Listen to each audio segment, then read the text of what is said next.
Morning Dew, Kamis 6 Agustus 2020, dengan tema Hendaklah kita menjadi kudus. Shalom, selamat pagi. 1 Petrus 1 ayat yang ke-6 dan ayat yang ke-14 sampai ke-16. Demikian firman Tuhan. Bergembiralah akan hal itu, sekalipun sekarang ini kamu seketika harus berduka cita oleh berbagai-bagai pencobaan. Hiduplah sebagai anak-anak yang taat dan jangan turuti hawa nafsu yang menguasai kamu pada waktu kebodohanmu. Tetapi hendaklah kamu menjadi kudus di dalam seluruh hidupmu, sama seperti Dia yang kudus, yang telah memanggil kamu. Sebab ada tertulis, kuduslah kamu, sebab aku kudus.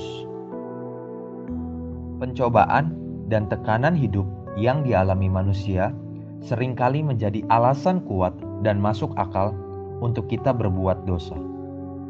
Manusia mencuri, menipu, mengkhianati persahabatan, bahkan tidak jarang yang tega dan rela untuk mengkhianati sumpah setia terhadap istri atau suaminya sendiri hanya karena tekanan ekonomi yang dirasakan terlalu berat.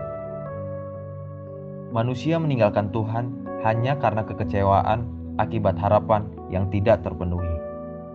Saat seperti inilah perlunya kita sungguh-sungguh belajar untuk mempercayai dan mencintai Tuhan dengan benar. Inilah saatnya kita dituntun dan dibawa kepada kasih akan Tuhan yang benar, kasih yang sekalipun. Seperti Habakuk yang bisa berkata di Habakuk 3 ayat yang ke-17 sampai ke-18 demikian. Sekalipun pohon ara tidak berbunga, pohon anggur tidak berbuah, hasil pohon zaitun mengecewakan. Sekalipun ladang-ladang tidak menghasilkan bahan makanan, kambing domba terhalau dari kurungan, dan tidak ada lembu sapi dalam kandang, namun aku akan bersorak-sorak di dalam Tuhan, beria-ria di dalam Allah yang menyelamatkan aku. Namun, mungkin saudara akan menjadi heran dengan jawaban Tuhan atas keluhan Habakuk.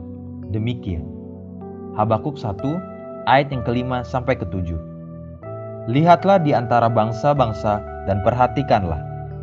Jadilah heran dan tercengang-cengang, sebab aku melakukan suatu pekerjaan dalam zamanmu yang tidak akan kamu percayai jika diceritakan. Sebab sesungguhnya akulah yang membangkitkan orang Kasdim, bangsa yang garang dan tangkas itu, yang melintasi lintang bujur bumi untuk menduduki tempat kediaman yang bukan kepunyaan mereka. Bangsa itu dahsyat dan menakutkan. Keadilannya dan keluhurannya berasal daripadanya sendiri. Tuhan menyatakan kepada Habakuk bahwa kesusahan yang dia hadapi dari tekanan orang-orang Kasdim sesungguhnya dibangkitkan oleh Tuhan sendiri. Kenapa Tuhan lakukan semua itu? Sederhana sekali. Sebab Tuhan lebih peduli, jauh lebih peduli agar iman percaya kita murni kepadanya. Tuhan jauh lebih peduli agar kita hidup kudus daripada sekedar hidup senang. Satu perkara yang selalu mengingatkan saya pribadi adalah, jika Tuhan mengizinkan saya turun sampai ke bawah, ke titik nadir dan menangis sampai tidak dapat menangis lagi, di situ Tuhan punya rencana. Bersyukurlah dan tetap pegang janji-janjinya.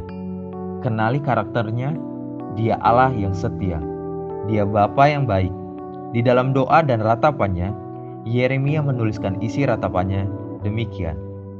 Ratapan 3 ayat yang ke-22 sampai ke-23 dan ayat ke-31 sampai ke-33. Tak berkesudahan kasih setia Tuhan, tak habis-habisnya rahmat-Nya, selalu baru tiap pagi. Besar kesetiaanmu, karena tidak untuk selama-lamanya Tuhan mengucilkan. Karena walau Ia mendatangkan susah, Ia juga menyayangi menurut kebesaran kasih setianya. Karena tidak dengan rela hati Ia menindas dan merisaukan anak-anak manusia. Mari kita bersatu di dalam doa. Terima kasih Bapa yang baik, aku percaya akan kasih setiamu. Bantu aku di area-area yang sulit aku percayai. Amin. Jesus loves you, and so do I.